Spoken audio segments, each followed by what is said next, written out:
Yeah, why you eating that pork? Man, look at you. You still pray to Jesus? What's wrong with you, man? I can't believe you. Oh, you believe there's a God in heaven looking down you with the way we go through that phase of consciousness. But as the brother right here just said, Ifa is a living thing. African spirituality is a living thing. He just told y'all, once again, if you're taking notes, pay attention.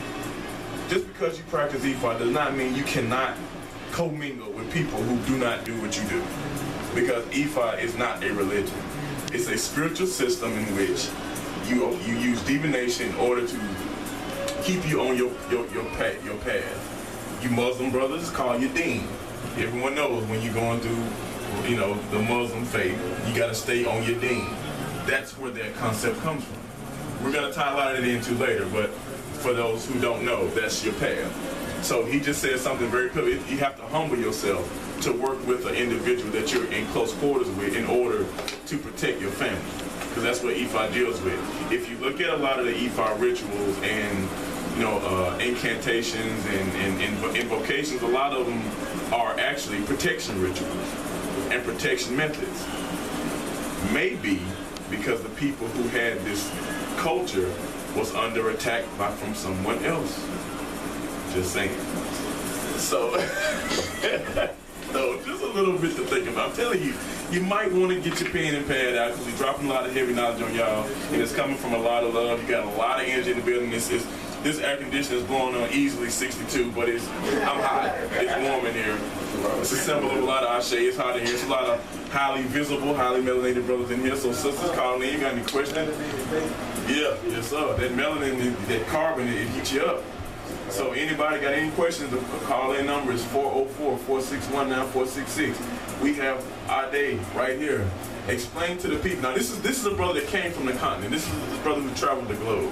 We have a lot of different perspectives. You have one perspective from the Baba earlier, who lived at the African village in the United States. We will let him explain what Oyo Tunji is a little bit later. But brother from the States, brother who also from the States, not from the continent. Do you have any African relatives that you know of? No, not that I know of. Okay, so he's a red-blooded American, from what we know. So now we have the perspective of a brother that's from the continent.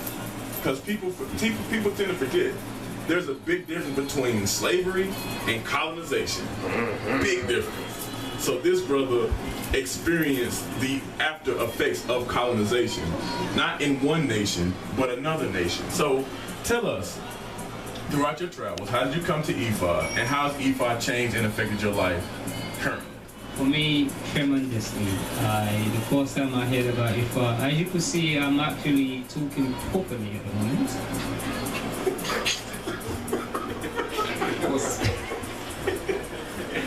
I want everyone to be able to understand where I'm coming from articulately and explaining myself.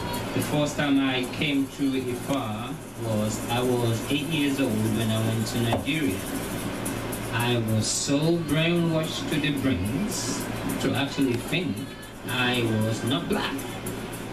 And I did not know I was black until I went to Nigeria in a village called Ifo. And my grandmother told me, you are a monkey, son, because since you think all black people are monkey. And I remember I was disappointed. And colonialism was so huge. And the way, there's a word called vernacular, which I cannot stand today.